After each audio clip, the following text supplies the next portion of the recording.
I did it. I crossed 1900 Blitz on chess.com. Ladies and gentlemen, in today's video, I'm going to take you guys through 3 games that demonstrate basically my chess experience. The first game is going to show you how I throw away games many times against higher rated opponents, especially when it is a completely drawn position and we go to the end game. They tend to always exploit my inability to play end games the way I should. And then I'm going to show you the game that took me to 1900 and the final game I played live on stream yesterday that took me above 1900. So let's jump right into this game. This first game was a game I played against a 1977 opponent. And one of the things I have as a problem is that when I play stronger opponents, I get scared. You know, when you're playing somebody stronger than you, you just expect that they're going to beat you before you even start the game. It's almost like a psychological problem that I tend to have. And I think a lot of you probably have the same problem. He started with e4, and in the fashion that I always do, I play the Alekhines defense. I don't know a lot of openings with black. When I was 600, I would fall into lots and lots of traps in the e4, e5 lines, a lot of gambits and strange things. So I ran away from e4, e5, and I decided to find something else that hopefully my opponent will not be very familiar with because everybody's playing e4, e5. And I picked up the Alekhines defense. So we went into this line. I didn't play most accurately. My opponent actually built up some pressure at some point in the game, but I managed to defend myself and hold the position. We quickly liquidated everything and went into this endgame. We traded the queens, traded the bishop, and we have an endgame, a completely dead drawn position. But again, my opponent is 1977. What was I thinking? I was thinking, okay, I'm just going to try to hold this position as much as possible and see what I do with it, right? The position is still equal. Everything looks fine. My opponent was just going, shuffling back and forth.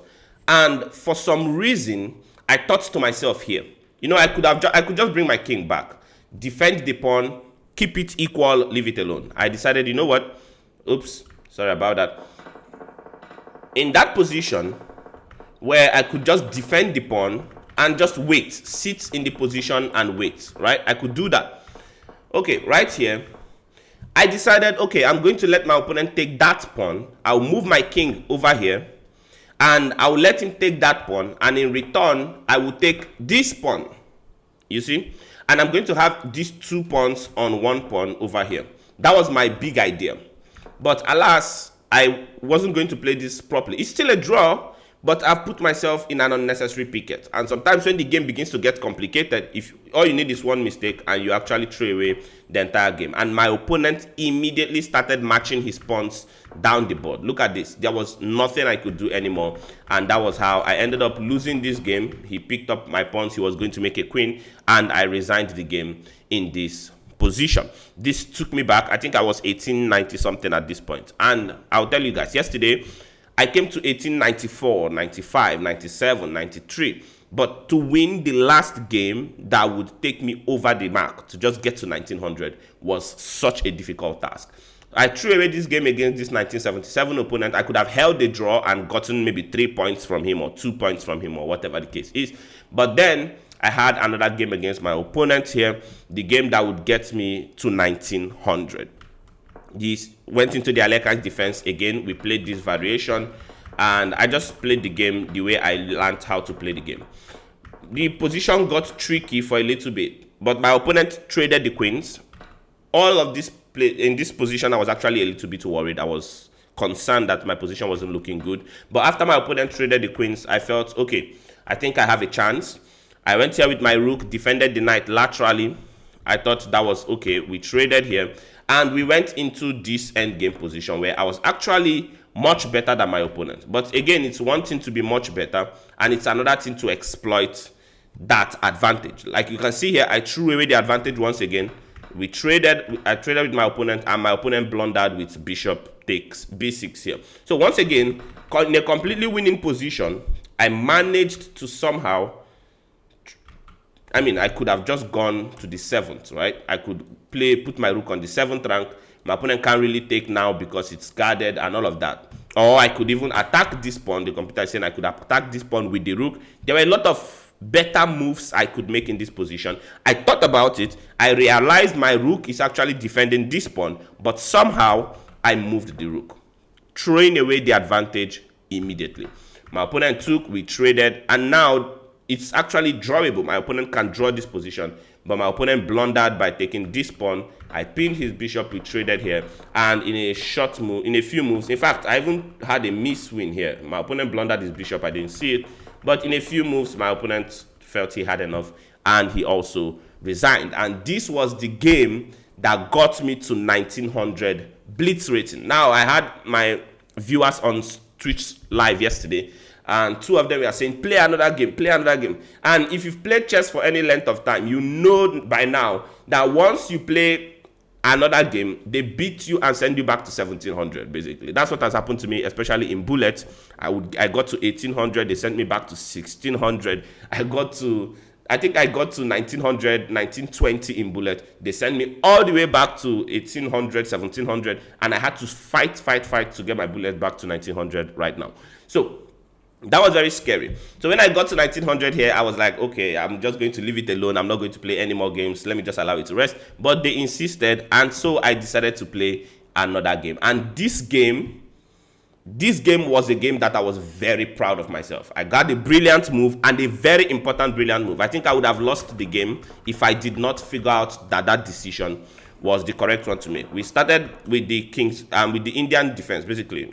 Any of the Indian. This can become a King's Indian, Nimzo Indian, depending on how you play. And I played normal stuff.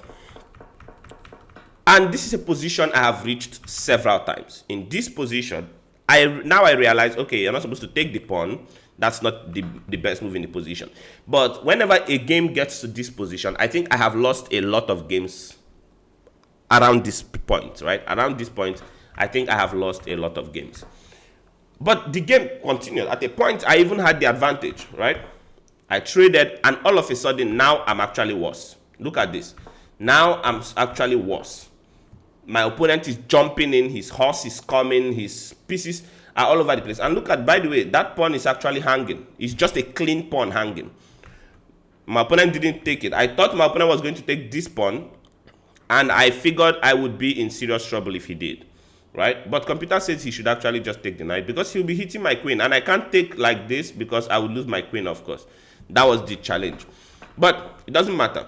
My opponent took my knight. We traded like that. He moved his bishop, and I moved my rook. I went here, and my opponent put his bishop on this square, attacking my rook. Now in this position, I had to make the decision. Do I take the rook? I figured if I take the rook, well, my opponent just brings the other rook, right? Because this is what's going to happen. And he has a tempo on my queen. He has this check here on my king. He has this capture here. So I'm going to get mated. Because if I move this queen anywhere, my opponent is just going to take here with check, right? He can take here with check. What am I doing? The king can't move. The king has to go here. He takes here. If I take here, I'm basically getting mated. I'm basically getting mated in this position. So I figured I can't move the rook. I have to sacrifice the rook. And I played rook f7, a brilliant move. Of course, I didn't know if it was a brilliant move or not in the position at the time. My opponent took the rook. He was very happy, I can imagine, and we went here. Now, I looked at this position. I knew I wasn't necessarily that better, but I had to think of something to do. I could see, okay, my opponent's king is on this file.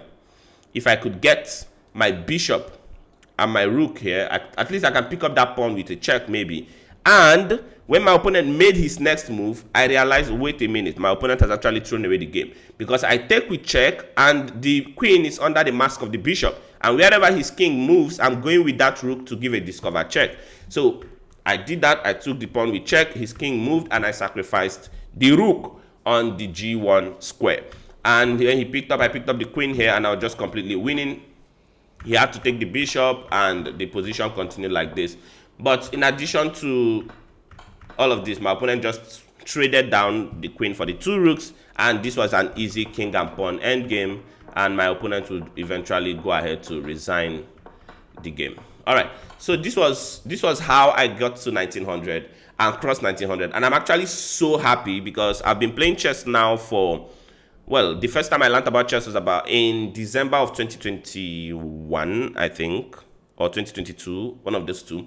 But it's been about 2 years plus now since I started playing chess, and I've been working to try to improve, right? I've been playing a lot of games. I've not done too much of puzzles, but I've done a decent amount of puzzles. Now I'm trying to increase the frequency with which I do all of those things. I'm going to do more puzzles. I'm going to play more games. Basically, a lot of practice to make sure that I gain all the experience I can gain and get my rating to 2,000. That is my goal, to get to 2,000 as quickly as possible so that I can push for 21, 22, 2300, hopefully before this year is over. And I'm seeing my man, what's his name?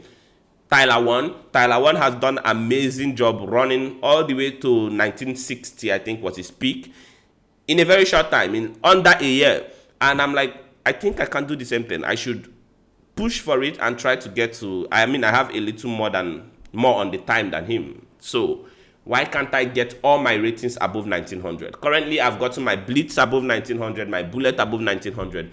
I would like to get my Rapid as well above 1900. My Rapid is currently 1840, something of that nature. But I'll keep playing the game and we'll see where we go from here. Hopefully, we can keep making progress. We can keep growing this Blitz rating. And eventually, one of these days, I'll be 2000 rated and I'll be able to play with some of the big boys. All right, that's the video. Please remember to like, subscribe, share this video. Let's continue with our chess journey, improving step by step, day by day, and eventually maybe we would all become GMs. Subscribe to the channel. I will see you guys in the next video.